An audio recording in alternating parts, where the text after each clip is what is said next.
Hi students, welcome all of you on Akshay academy YouTube channel. Students, आज का जो topic है वो क्लास 11th के chapter number 2 units and measurement से है। और प्रीवियस वीडियो में हम जो भी हमारे पास फंडामेंटल क्वांटिटीज या फिर हमारे पास सप्लीमेंट्री क्वांटिटीज होती हैं, हम उन सब के बारे में, यूनिट्स के बारे में जो है वो डिस्कस कर चुके हैं।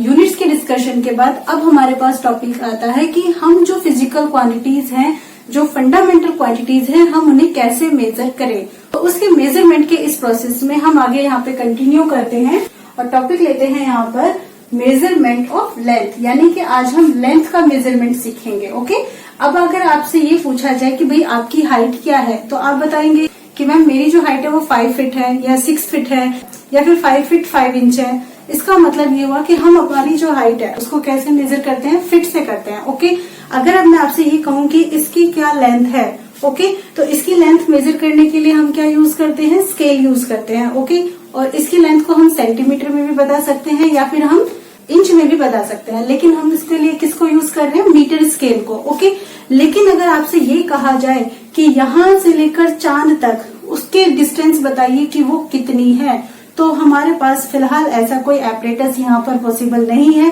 जिससे हम यहाँ से लेकर चांद तक की जो डिस्टेंस है वो मेजर कर सके। ओके, तो उस कंडीशन में हम क्या करते हैं, पैरेलेक्स मेथड का यूज करते हैं। यस, तो आज की इस वीडियो में हम पैरेलेक्स मेथड के बारे में ही पढ़ेंगे। तो चलिए अपनी वीडियो को स्टार्ट करते हैं। और वीडियो को स्टार्ट करने से पहले मैं आपको याद दिलाना चाहूंगी, प्लीज मेरी वीडियो को लाइक कर दीजिएगा और चैनल को सब्सक्राइब।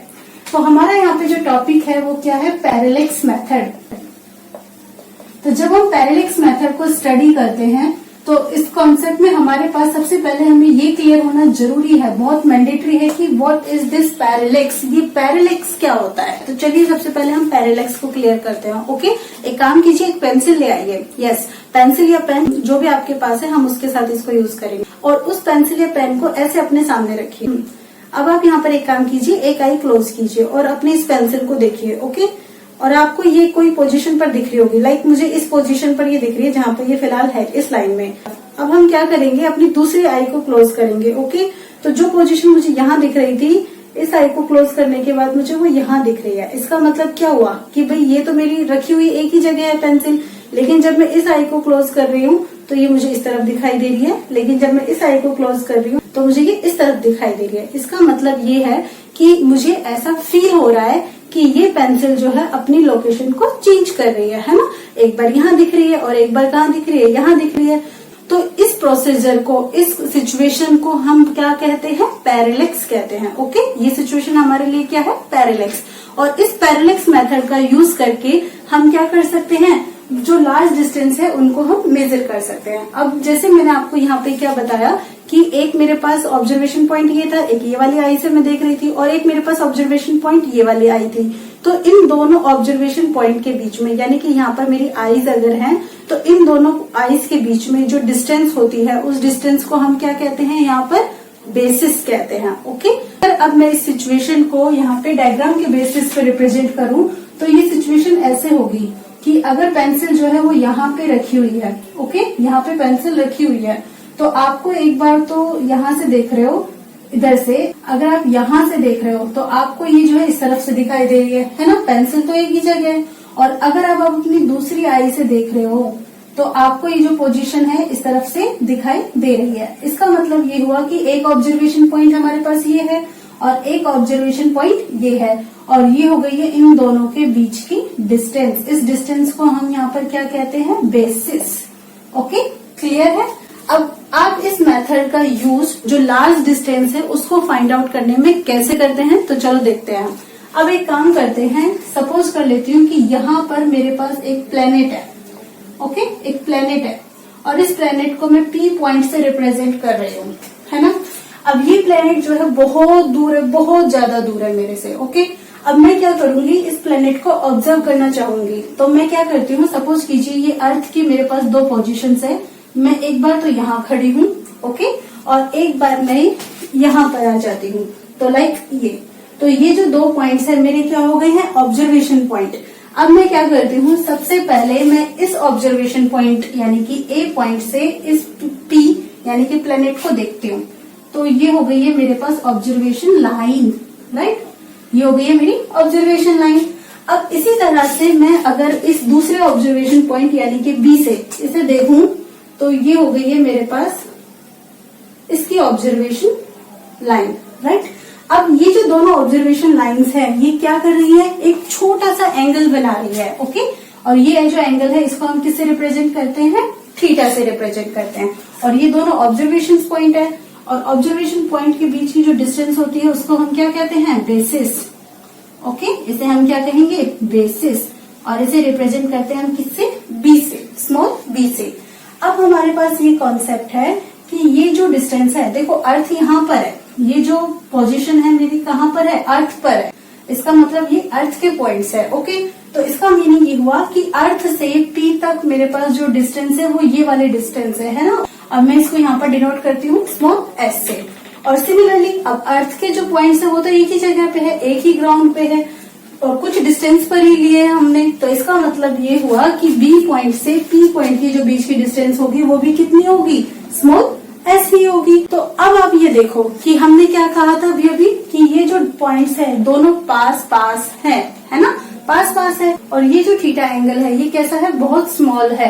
तो आप यहाँ पर कंसीडर कर सकते हैं as theta is very small. अगर थीटा बहुत स्मॉल है तो उस कंडीशन में क्या करेंगे, then A B may be taken as a part of arc. यानी कि जब इस तरह की कंडीशन होती है तो ये जो डिस्टेंस है ए बी, हम ये सपोज कर लेते हैं यहाँ पर कि भैया ये जो है हमारे पास क्या है, एक आर्क बन रहा है ना, एक आर्क बन रहा है। क्योंकि जब हमारे पास स्मॉल एंगल्स होते हैं तो हमारे पास जो आर्क बनता है यानी कि जो कर्व्ड लाइन मिलती है हम उसको स्ट्रेट एज्यूम कर लेते हैं। तो इस कंडीशन में ये हमारे पास एक आर्क बन रहा है यानी कि एक सर्कल का छोटा सा पार्ट बन रहा है जिसका सेंटर पॉइंट क्या है, हमारे पास पी पॉइंट है, ओके। तो उस कंडीशन में आप यहाँ पर साथ साथ लिखेंगे with P as a centre. तो जब आपको इस तरह की सिचुएशन आपको मिल जाती है तो आप इसे कैसे रिप्रेजेंट करेंगे, देन थीटा। थीटा क्या होगा, एंगल। एंगल का फॉर्मूला क्या होता है, आर्क अपॉन रेडियस, ओके। तो यहाँ पे आपके पास आर्क की लेंथ क्या है, स्मॉल बी। और रेडियस क्या है, देखो अगर आप पी को सेंटर सपोज कर रहे हो तो यहाँ से लेकर यहाँ तक की जो डिस्टेंस है वो क्या हो जाएगी, रेडियस हो जाएगी। तो ये क्या हो जाती है, एस। सो आप यहाँ से एस की वैल्यू जो है वो इजीली कैलकुलेट कर सकते हैं and that will be b upon theta, okay, b upon theta. और एस क्या है आपके पास, s is the distance between planet and earth. तो इस कॉन्सेप्ट को यूज करके हम जो भी हमारे से बहुत ज्यादा लार्ज डिस्टेंस पर अगर प्लेनेट है तो उनकी अर्थ से या फिर किसी भी प्लेनेट से उनकी जो डिस्टेंस है वो कैलकुलेट कर सकते हैं, ओके। अब पैरेलैक्स मेथड का हमारे पास एक सेकंड यूज और है, वो क्या है कि अगर मैं आपसे कह दूं कि भैया मुझे ना जो चांद है, मून, उसकी डायमीटर बताओ कितनी है, तो आप कैसे करोगे बताओ, सोचो।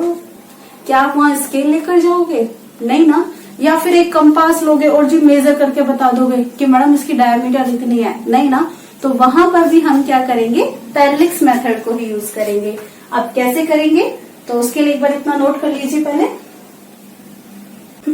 अब अपने नेक्स्ट कॉन्सेप्ट में हम पैरेलैक्स मेथड के through he size of astronomical object को मेजर करते हैं, ओके। और यहाँ पर हम एग्जांपल ले रहे हैं किसका, डायमीटर ऑफ मून। यानी कि जैसे अभी भी मैंने बताया कि हमें मून का रेडियस या फिर मून का डायमीटर अगर फाइंड आउट करना है तो हम कैसे करेंगे, ओके। तो यहाँ पर हम एक काम करते हैं, सपोज कीजिए ये हमारी अर्थ का एक पार्ट है, ओके। ये हमारी अर्थ है जिसका ये क्या है, एक पार्ट है, ओके। इस पार्ट पर ये जो पॉइंट है ओ, यहाँ पर हम हैं, लाइक ये हमारा ऑब्जर्वेशन पॉइंट है, ओके। अब हम क्या करेंगे, टेलीस्कोप की हेल्प लेंगे और टेलीस्कोप की हेल्प लेकर प्लेनेट को देखेंगे। कोई भी प्लेनेट हम देख सकते हैं। तो हम यहाँ पर सपोज कीजिए मून को देख रहे हैं। तो जब हम यहाँ से मून को देखेंगे तो मून हमें किसकी फॉर्म में दिखाई देगा, एक सर्कुलर डिस्क की फॉर्म में दिखाई देगा, ओके। तो इस सर्कुलर डिस्क में फिर हमारे पास अगर हम इस ओ पॉइंट से देखें तो ये हमें इस तरह से दिखाई देता है, यानी कि ये हमारी ऑब्जर्वेशन लाइन है। अब इसी तरह से अगर हम इस ओ पॉइंट से यहाँ पर भी देखते हैं तो हमें ये इस तरह से दिखाई देगा। तो आपको ये जो आपके पास सर्कुलर डिस्क के फॉर्म में मून दिखाई दे रहा है, इस मून की आपको क्या दिख रहे हैं, इसके आपको अपोजिट जो साइड्स हैं वो आप यहाँ से देख पा रहे हैं ना। हम ले लेते हैं, ये साइड है ए और ये साइड क्या है हमारे पास, बी साइड। ओके, अगर अब आप यहाँ से देख रहे हो ऑब्जर्वेशन पॉइंट से, तो ये एक एंगल बन रहा है आपकी पोजीशन में, जो कि आपके ऑब्जर्वेशन साइड से यहाँ पर एक एंगल बन रहा है। ओके, इस एंगल को हम रिप्रेजेंट करते हैं किससे, अल्फा से।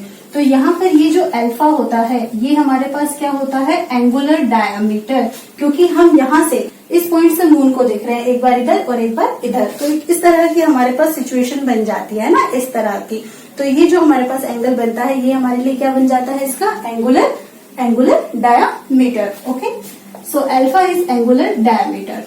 और अगर अब हम यहाँ पर जो डिस्टेंस है, यहाँ पे O पॉइंट से A पॉइंट के बीच की डिस्टेंस जो है, अगर आप S ले लें, ओके, यहाँ पर आप कॉन्सेप्ट यूज करें, if S is the distance